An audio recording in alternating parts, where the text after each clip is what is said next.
ہلاکت خیز ہے الفت میری ہر سانس خونی ہے۔ ہلاکت خیز ہے الفت میری ہر سانس خونی ہے، اسی باعث یہ محفل دل کی قبروں سے بھی سونی ہے۔ اسی باعث یہ محفل دل کی قبروں سے سونی ہے۔ میں جس سے پیار کرتا ہوں اسی کو مار دیتا ہوں، اسے زہریلی خوشبوؤں کے رنگین ہار دیتا ہوں۔ میں جس سے پیار کرتا ہوں اسی کو مار دیتا ہوں، ہلاکت خیز ہے الفت میری ہر سانس خونی ہے۔ جی ناظرین کرام، السلام علیکم۔ میں تزئین اختر ہوں اور پروگرام سین وتھ تزئین کے ساتھ حاضر ہوں۔ یہ جو شعر میں نے پڑھے ہیں یہ منیر نیازی صاحب کے ہیں، اور ان کی اس قطعے کا عنوان ہے زہریلا عشق۔ اور یہ میں جو شعر پڑھے ہیں ان کا مطلب یہ نہیں ہے کہ میں کوئی رومانوی کوئی داستان، کوئی بے وفائی کی داستان سنانے جا رہا ہوں۔ البتہ احسان فراموشی کی ایک طویل داستان ہے جو آج میں نریٹ کر رہا ہوں، اور میں یہ لکھ بھی چکا ہوں کہ ہم پاکستانی بنیادی طور پر احسان فراموش قوم ہیں۔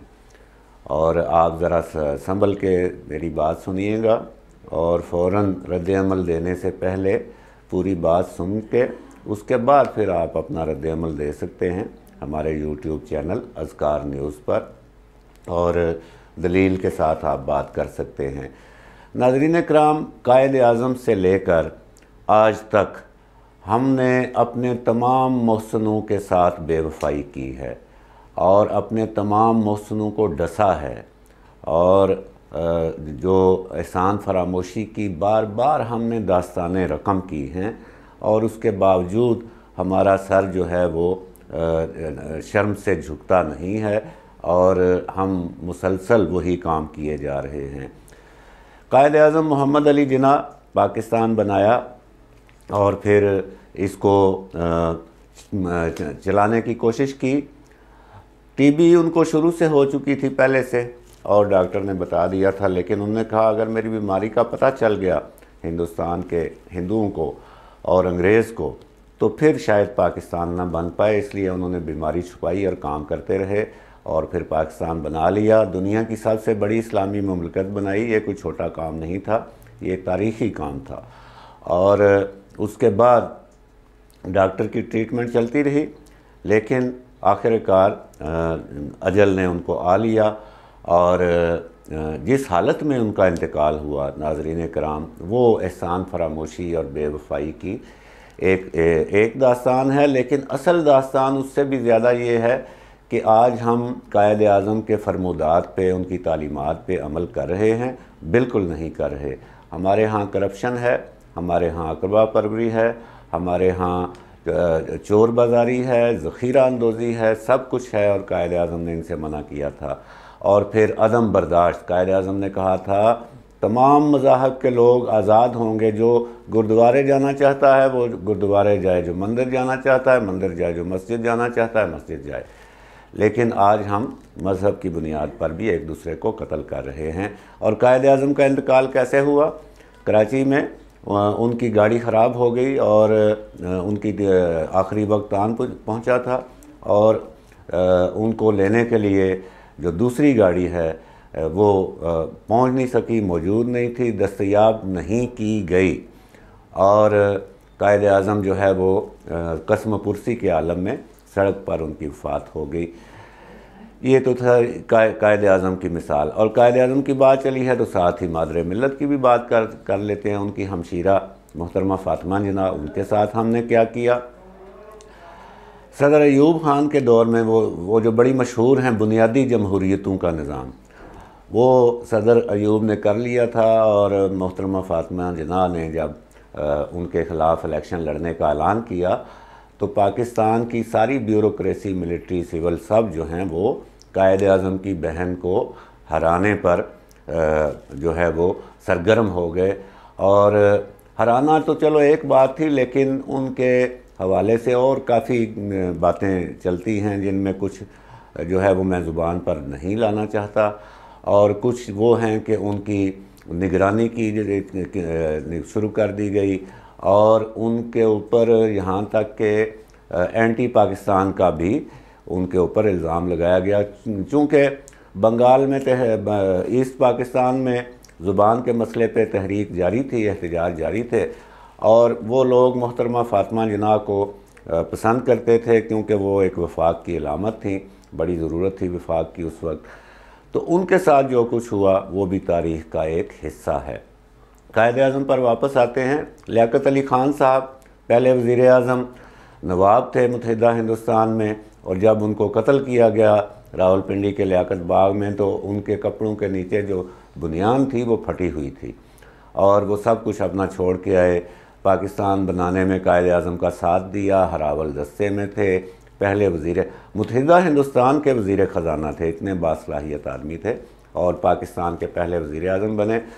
ان کو شہید کر دیا گیا 1951 میں، یعنی پاکستان جو ہے وہ یتیم ہو گیا تھا پہلے اپنے قیام کے پہلے 3 برسوں میں ہی پاکستان یتیم کر دیا گیا، اور ان کا جو قاتل تھا اس کو زندہ پکڑ کر سازش بے نقاب کرنے کی بجائے اس کے اوپر بھی 2 بندے لگائے ہوئے تھے جنہوں نے اس کو ادھر ہی گولی مار کر وہ معاملہ ہی ختم کر دیا، اور آج تک ہم الجھ رہے ہیں کہ لیاقت علی خان کے قتل کی سازش کس نے تیار کی۔ کوئی کہتا ہے جی وہ چونکہ انہوں نے جنگ بندی کر دی تھی کشمیر میں تو جہاد کے جو حامی لوگ تھے انہوں نے یہ قتل کروایا، کوئی یہ کہتا ہے کہ چونکہ انہوں نے روس کو چھوڑ کر جو کہ قریب تھا امریکہ کے ساتھ اتحاد کیا اس لیے ان کو قتل کیا گیا۔ بہرحال جو بھی تھا اس میں ہماری اس وقت کی جو بیوروکریسی تھی اور اسٹیبلشمنٹ تھی اس کا ہاتھ لازمی تھا، تبھی ان کے قاتل کو زندہ پکڑنے کے بجائے وہیں پہ مار دیا گیا۔ خواجہ ناظم الدین قائد اعظم کے بعد گورنر جنرل بنے، بنگال سے تعلق تھا، ایسٹ پاکستان سے، بڑے شریف آدمی تھے، اور ان کو بدنام کر دیا گیا۔ ان کو کباب کھانے کا شوق تھا، ہر آدمی کو کوئی نہ کوئی ڈش پسند ہوتی ہے، تو ان کے کباب کھانے کی عادت لے کر ان کو اتنا زج کیا گیا، اتنا تنگ کیا گیا کہ وہ آخرکار جو ہے وہ گوشہ نشینی پہ مجبور ہو گئے۔ خواجہ ناظم الدین کے بعد محترمہ فاطمہ جناح کا تذکرہ ہم نے کر دیا ہے۔ چودھری رحمت علی جنہوں نے پاکستان کا نام تجویز کیا، اور انہوں نے یہ بھی بتا دیا تھا کہ یہ متحدہ پاکستان چلنے کے قابل نہیں ہوگا، لہٰذا 2 ریاستیں بنا دی جائیں، اور وہ سارا ان کا نو اور نیور نظریہ موجود ہے۔ ان کی بھی جاسوسی کی گئی اور ان کے پیچھے ایجنسیاں لگائی گئیں، وہ تنگ آ کر انگلینڈ چلے گئے، وہیں پہ وہ مدفون ہیں اس وقت، اور اب تک ہم ان کا جسد خاکی بھی اس وطن میں نہیں لا سکے۔ اس کے بعد آ جائیں جو 1971 ہو گیا، ایسٹ پاکستان بنگلہ دیش بن گیا، ٹوٹ گیا پاکستان، قائد اعظم کا پاکستان ٹوٹ گیا، اس کے کون ذمہ دار تھے وہ اب تک ہم کٹہرے میں نہیں لا سکے۔ اس وقت کے 2 مقبول لیڈر شیخ مجیب الرحمن اور ذوالفقار علی بھٹو، ذوالفقار علی بھٹو کو تختہ دار پہ لٹکا دیا گیا اور شیخ مجیب الرحمن کو ڈھاکہ میں قتل کر دیا گیا فیملی سمیت، اور وہ بھی آج تک پتہ نہیں چلا کہ وہ کیا سازش تھی۔ ذوالفقار علی بھٹو نے پاکستان ٹوٹنے کے بعد پاکستان کو باقی ماندہ کو سنبھالا، یہاں پہ 1974 میں اسلامی کانفرنس سمٹ منعقد کرائی، جس سے ایک اعتماد بحال ہوا قوم کا جو کہ بڑی مایوس ہو چکی تھی کہ ایسٹ پاکستان کے ٹوٹنے کی وجہ سے۔ اس کے بعد ناظرین کرام، ہمارے ہاں جو مثالیں ہیں انسان فراموشی کی، ان میں سر فہرست 2-3 مثالیں ہیں۔ آپ ڈاکٹر عبدالقدیر خان جنہوں نے ہمارا دفاع ناقابل تسخیر بنایا، ایٹمی قوت بنایا، بڑا رول اس میں ادا کیا، ان کو 2004 میں پی ٹی وی پر لا کر معافی منگوائی گئی، اور اس طرح ان کو قوم کی نظروں میں، دنیا کی نظروں میں رسوا کیا گیا۔ ڈاکٹر عبدالقدیر خان اب وفات پا چکے ہیں، اور جب ان سے معافی منگوائی گئی تو اس کے بعد وہ پھر سنبھل نہیں پائے، اور یہ کارنامہ جو ہے انورٹڈ کاماز میں یہ جنرل پرویز مشرف صاحب نے انجام دیا امریکہ کے کہنے پر۔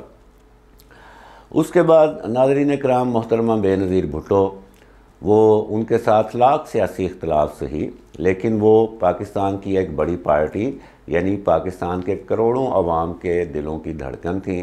ان کو اسی راولپنڈی میں لیاقت باغ میں ہی، جہاں پہ لیاقت علی خان کو شہید کیا گیا، یہاں پہ ان کی سیکورٹی ایکسپوز کر دی گئی، اور اسی وجہ سے وہاں پہ دہشت گرد پہنچے اور انہوں نے محترمہ بے نظیر بھٹو کو شہید کر دیا، اور پھر اس کو بھی متنازع بنا دیا، ان کے اپنے ہی خامن کا نام لینا شروع کر دیا، خود باہر بھاگ گئے، اور اب تک وہ بھی ایک معمہ ہے کہ وہ طالبان ٹی ٹی پی نے قتل کیا تھا یا یہاں سے کوئی سازش رچی گئی تھی۔ اور سازش کا شائبہ اس لیے بھی مضبوط ہے کیونکہ ان کے جائے شہادت کو اسی وقت دھو دیا گیا اور ثبوت سارے مٹا دیے گئے تھے۔ اسی طرح ناظرین کرام، نواز شریف نے پاکستان کو بہت ترقی دی اور بڑے بڑے میگا پروجیکٹس انہوں نے لگائے، اور سب سے بڑا کارنامہ تو یہ تھا کہ لوڈ شیڈنگ جو 15 گھنٹے ہو رہی تھی وہ ختم کی۔ یہاں پہ تعمیرات کا ایک نیا جو انقلاب وہ لے کے آئے، اور کنسٹرکشن انڈسٹری کو بڑا فروغ ملا۔ معاف کیجیے گا، نواز شریف کو کس طرح نکالا گیا اقتدار سے؟ ان کے 2013 میں جب ان کی حکومت بن گئی تو چند مہینے بعد ہی ان کے خلاف ایجیٹیشن شروع کروا دیا گیا، ان کو ٹک کر حکومت نہیں کرنے دی گئی، اور ان کے خلاف جو کیس بنایا گیا، پاناما جو اسکینڈل آیا تھا اس میں 450 لوگ تھے جن میں نواز شریف کا نام نہیں تھا، لیکن ایک ہی کیس چلا اور وہ نواز شریف کے اوپر تھا، اور باقی 449 کیس 450 کیس جو ہیں وہ ابھی تک ان کے اوپر کوئی کارروائی نہیں ہوئی۔ اور پاناما کا کیس شروع کر کے نواز شریف کے اوپر، جس میں ان کا نام نہیں تھا، سزا ان کو دی گئی اقامہ کے اوپر کہ جی یہ بیٹے کی کمپنی سے انہوں نے تنخواہ ان کی لگی ہوئی تھی، تو اس چارج کے اوپر جسٹس ثاقب نثار نواز شریف کو اور ان کے ساتھیوں نے نااہل کر دیا۔ پاکستان میں ایک سلسلہ چلا ہوا تھا ترقی کا، اور پاکستان آگے بڑھ رہا تھا، اور وقت کے وزیر اعظم کو ایک بے بنیاد چیز کے اوپر کہ جی تنخواہ نہیں لی، جی کرپشن پہ نہیں نکالا۔ ابھی جو شور مچاتے ہیں کرپشن کی تھی تو نکالتے، ثابت کرتے، آج بھی ثابت کریں، نہیں کر پا رہے، بس شور ہے کرپشن۔ تو یہ ناظرین کرام ہماری قوم کا مجموعی مزاج ہے۔ جس نے بھی ہمارے ساتھ اچھا کیا ہم نے اس کو پلٹ کر اس کو ڈسا ہے، اور اس احسان فراموشی کی ہے، بے وفائی کی ہے، اور وہی بات ہے کہ میں جس سے پیار کرتا ہوں اسی کو مار دیتا ہوں۔ آج کے پروگرام کے لیے اتنا ہی۔ اللہ نگہبان۔